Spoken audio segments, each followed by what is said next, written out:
Right, this is the gyro control board.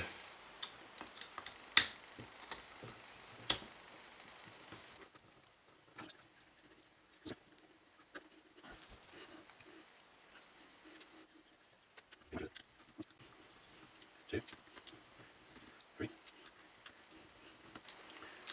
four. We've got two leads coming from what was the battery supply coming in, and we got the two leads going out to the motor itself. So I need to disconnect the motor somewhere along the line here.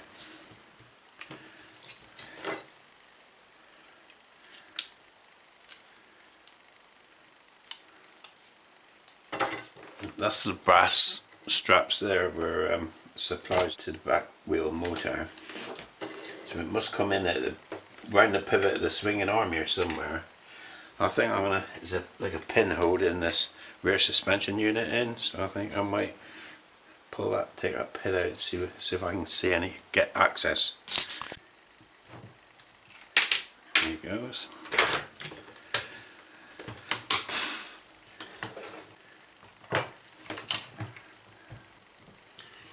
You can see what the problem is here. So I'll take out the top of the suspension mounting so I can remove it, hopefully remove the suspension leg.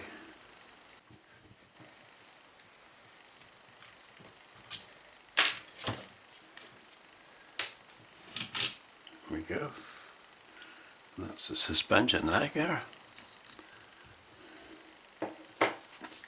Now I can get it, the wires, I think, to really disappear down here.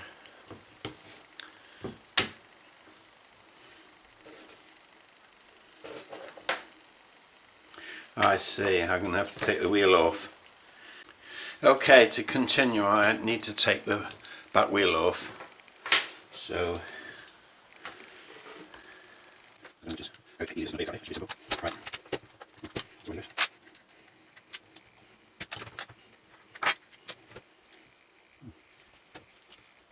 Seems to be here.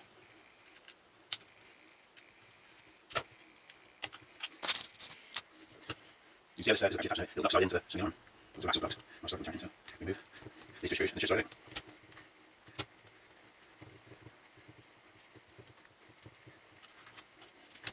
One screw. The other one too.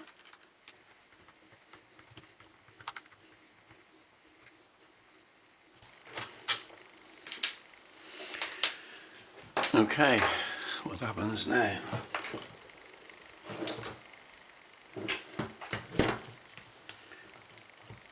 Here it comes.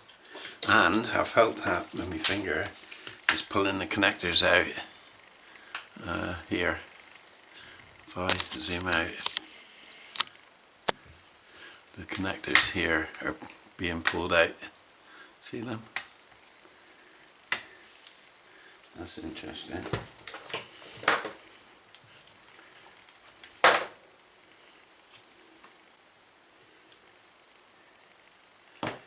Right.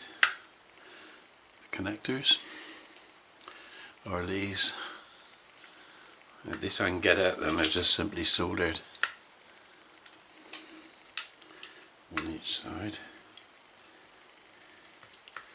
And the red lead goes to the near side. The other one would be the black lead.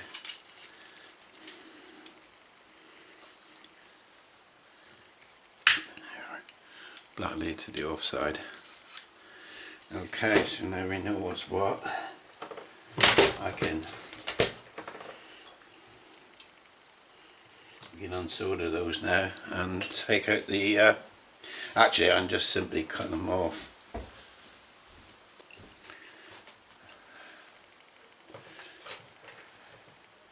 They're both identical, so I think we can just simply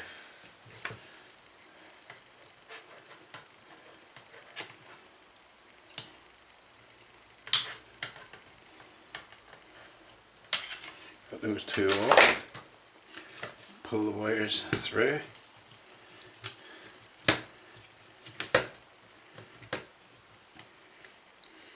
And if I zoom out a little bit more, we should be able to take this PCB out now.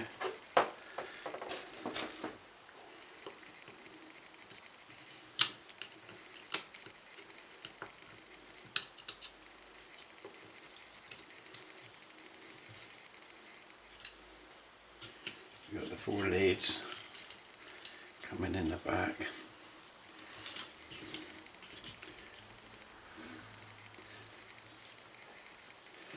There you go.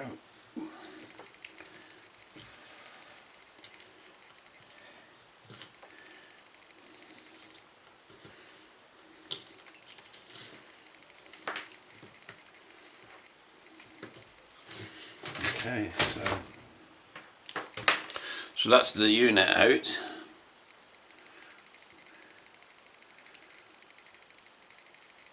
None of these PCBs has actually shown signs of blackness or overload or exploded components. It was just like almost like a voltage spike just killed it, and that was the end of it. Right, the little problem I had with the bottom of this shock here was that I felt there seemed to be some slackness there, but less than I thought actually. Okay, seeing there's only 2 screws left holding this gyro board, control board mounting box, I just will unscrew them in. There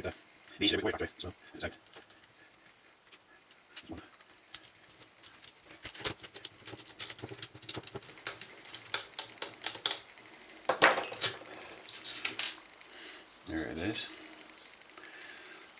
2 pairs of, 1 pair of wires goes through that slot and 1 pair of wires goes through that slot. Doesn't really make a big deal of difference which, but I can. So basically, that's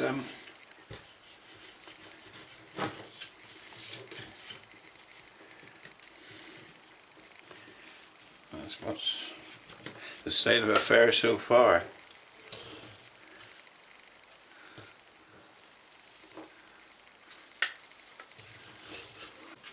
As you can see, how the wheels work, you've got 2 spacers here, and they slide in the slots on the swinging arm. They're followed in by, if I can find them, these little half moon things, and then they're bolted through the swinging arm, which retains the wheel now.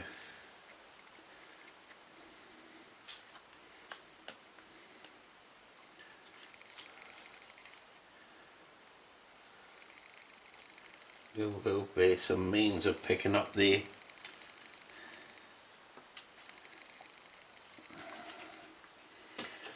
how these picked up as supplied the current. I'm not absolutely sure,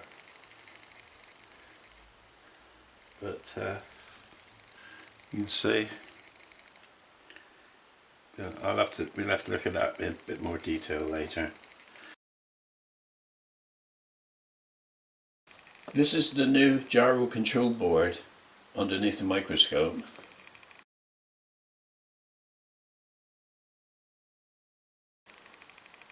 Look around. There's a Atmega 48 PA, a couple of output MOSFETs, only 2, so this is not an ESC in its own right. This is just a control board driving another ESC within the back wheel.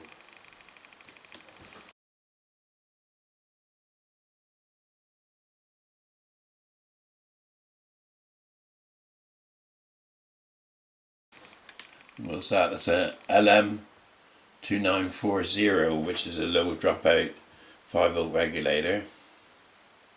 That's presumably to supply the board and the MCU, you know, the chip. So basically that's the layout. High voltage coming in here would have taken out the 5-volt regulator, probably destroyed the Atmel chip, and possibly a lot is going to get damaged apart from the passive components.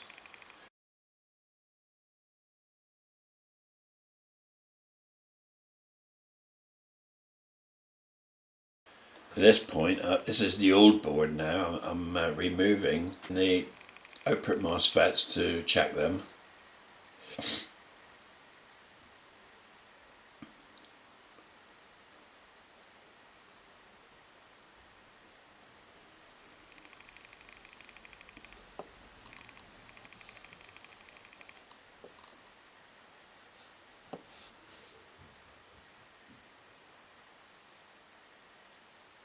This is fairly large, beefy stuff. It's not that tiny. Relatively easy to do.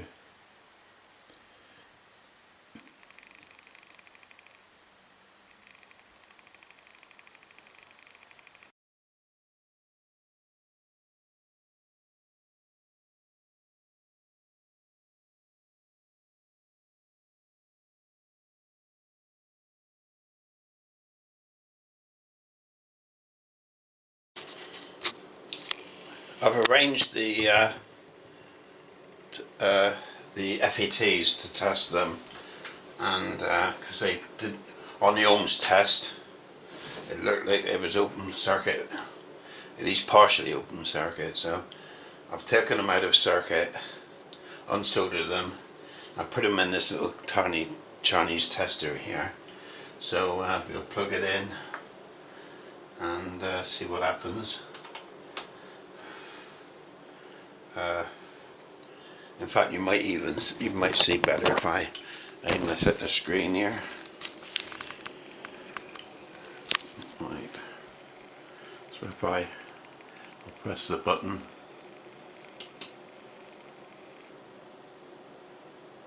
All right. Let's turn the power supply on. Right. Let's press the button.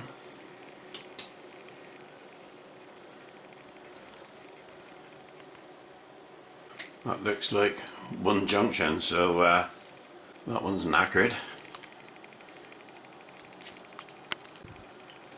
Okay, our second FET under test. So, power on. Right, press the button.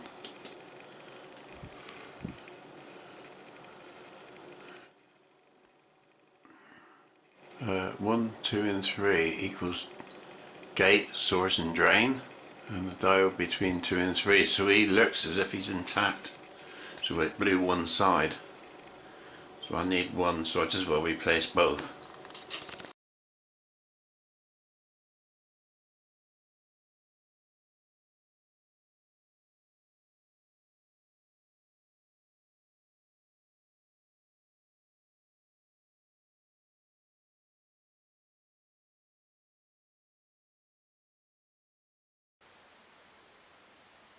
Yeah, at this point I'm taking off the old MCU, the old Atmel 48, to see if he's any good, basically.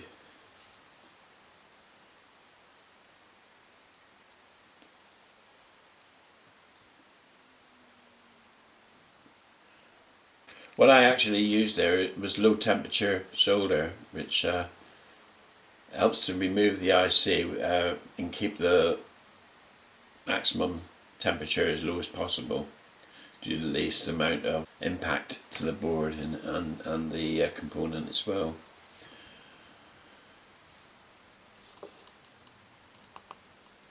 The old Atmel, it was not recognised on the programmer, it was totally destroyed. So the next step I decided on was to remove the new the new MCU from the new board, copy it onto another chip, and put and then I would put the copied chip onto the old board. Basically, we pair the old board, and then I'd have a spare board for the future.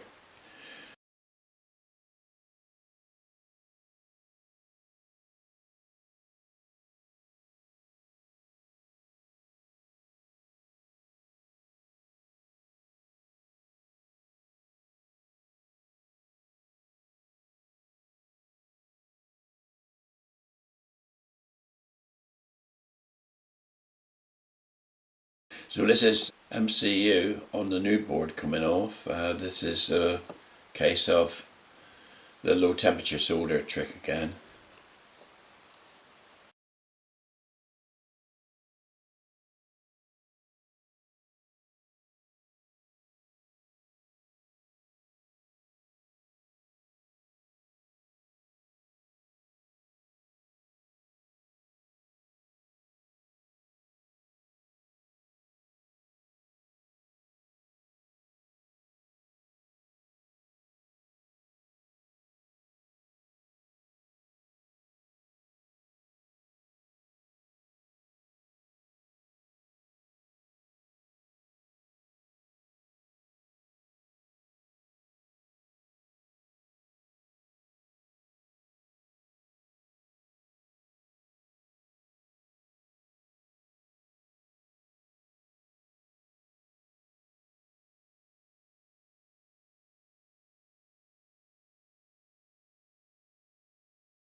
And now I'm using the microscope to aid me, because this is really tiny pins, to aid me to set it up correctly into the programmer.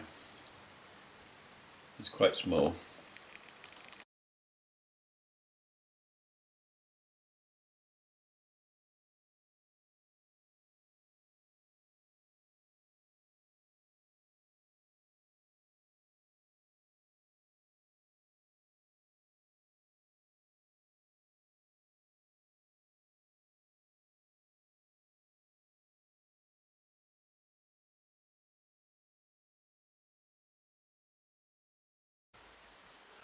As you've seen earlier, I fitted the Atmel 48 into this little test device. It basically connects all the pins together, so I don't have to solder it on a test board. And I've connected it all up to an ISP header here. Now I can use any old thing to read the contents, providing it's not locked. I can use a USB, ASP. I mean, these are like sort of, I don't know, £5 each. Probably get them much cheaper. Or I got an AVR Dragon I could use. But what I thought I might use is the Atmel ICE. Now to use that, we need to plug it in. We need to supply the IC itself with power. So we'll run that off a little voltage regulator. I'll just connect that up now. Okay, right, I'll connect. This is a bit of a lash up, but then again, it's will do the job.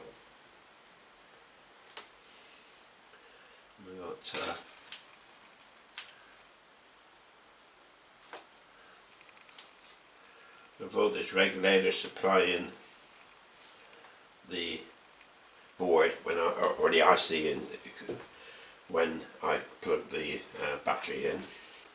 We can. So I've got the board lit.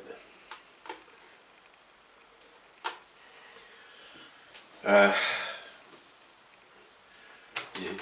Atmel ICE, we can connect that one into the USB socket, and we can plug the programming or the ISP connector. And now I can actually power the IC itself. Now I've got the green light. So really now I'm moving over to the Atmel Studio 7. A new project. So we go for a C project. Okay. And I'll call it, I'll just call it copy Atmel 48. I'll call it copy Atmel 48. Okay. And we're going to use an Atmega 48 PA. Okay. Right, what I want to do now is in Tools, command program, device programming. I've got to select the tool, so I select the Atmel ICE programmer. Okay, and the device is the Atmega 48 PA, which is the 32 pin square one. Interface is ISP, so I'll apply that. Okay, now what I want to do is read some information here and block bits. So we can't recover, well we can, but it's really complicated and I really can't be bothered to go that route. A pain, isn't it? It would have been an easy solution, but unfortunately. Right, close.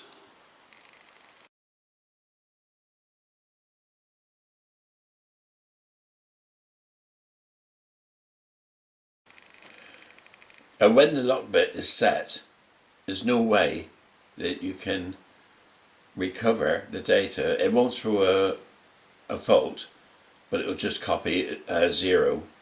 So you empty the contents, copy the contents, which it'll let you do. It'll let you go through the motions, but you don't actually copy anything.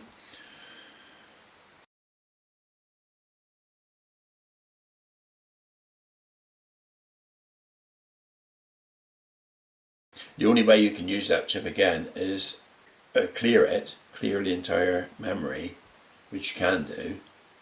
Erase the entire memory and you can use the chip again. But you can't copy what's in there.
is necessary to solder the leads back onto the PCB, the gyro control board PCB, prior to putting it back into its case.